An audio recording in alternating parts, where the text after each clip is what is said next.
How everybody doing? Good.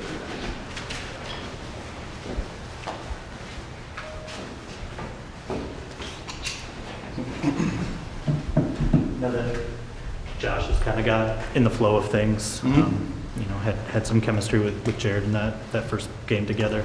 What does that do for your group on the whole? It's a positive for sure. Just having him, his presence, and then obviously making connection in the game, and it just goes back to just our guys, like we have, seeing it, knowing that it's like we can do this, So it's just confidence going into the next week. How difficult has it been? A lot of talk this year has been about the deep passing game in general. How much do you look at your position group as part of the, struggles in that department? Well, if it's not happening, we're part of the problem. At the end of the day, that's the way we look at it. It's not quarterback's not doing their job, the offensive line's not doing their job. We as a whole haven't been able to get it done. So that's the way we look at it, and that's the way we take it. How can we get better? We go work on it, and we know that our other guys are working on it, and when we get it done, we get it done. And they mentioned the other day just some of the little details, right? How little things can become big things, and you used it as an example, running a 16-yard curl when it's supposed to be 18 yards. Mm-hmm. I don't know. I think we all know that those details are important, but how do you sort of, if guys are used to, if they have a concept of what a route looks like in their head, how do you change that? I guess repetition. Yeah. Repetition, whether it's physical or mental. Notes just going over and over again. You get those things. And even just from splits and stuff like that, especially the younger guys who've been in college and their splits are so different, like everything changes for them. So it's just a matter of, again, over and over again, the repetition of it so they get it, they see it.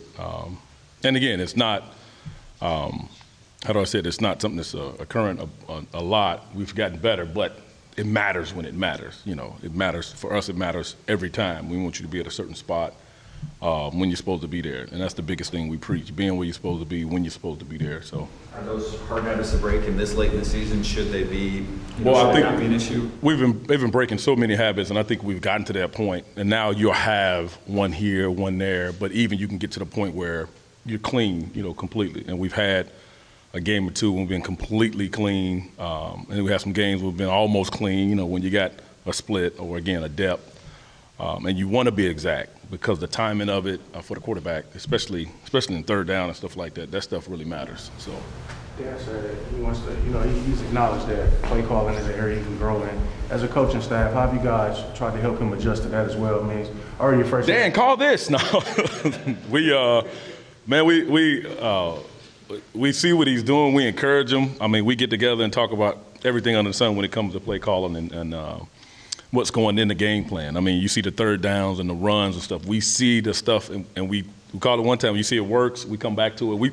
We know what's being called, and we're good with what's being called. At the end of the day, we encourage him more and more because he can, like he said, he can be better is what coming from him. But from our perspective, at the end of the day, it's more that we can do, as coaches to make sure the players are trained up to be able to get those.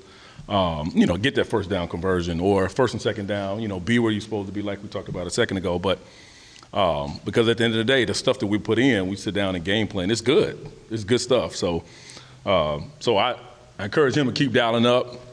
I'm going to push him to even be more aggressive. People feel like he's kind of falling off it lately, not being as aggressive, but it's still there. That's kind of us just kind of, hey, so it's a fine line for sure.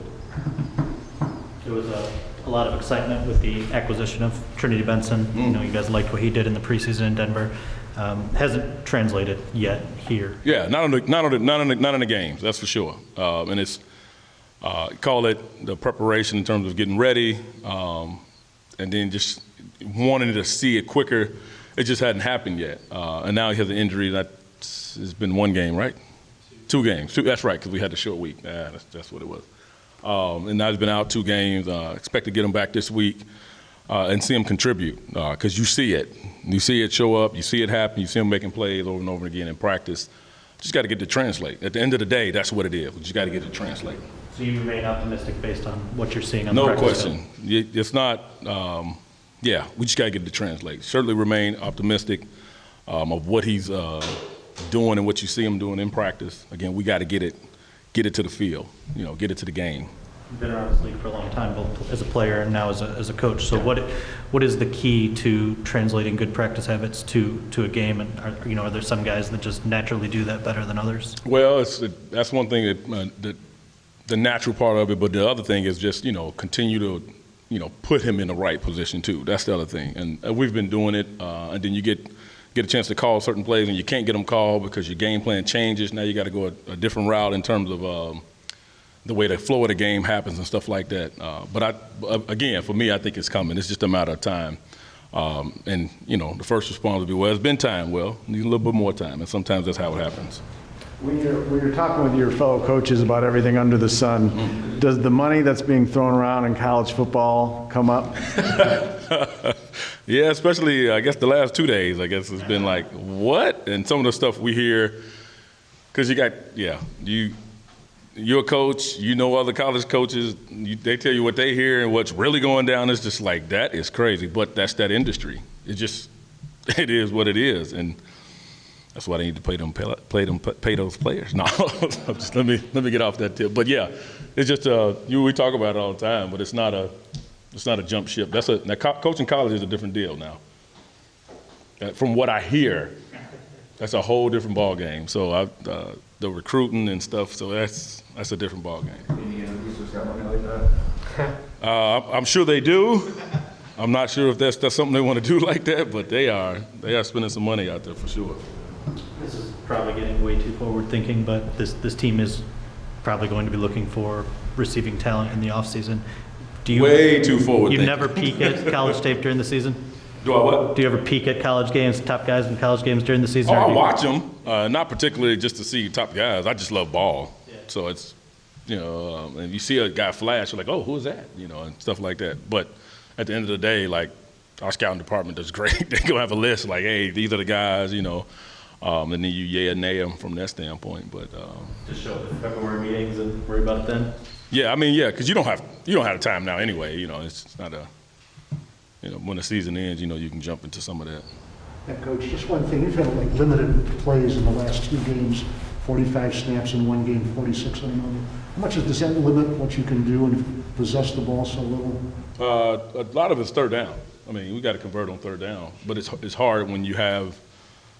We've had penalties on third down, first and second down, so it's hard to get to the third down. When you get to third down, it's 3rd and 10 plus. And those are hard to convert. So we just got to be able to convert third downs and keep it manageable. And stay on schedule. First and second down to have an opportunity. I wouldn't say have an opportunity, have a better opportunity to convert those third downs. Those third and shorts and stuff is what you want more so than the 10, 11 plus. On third down. Those are hard to convert.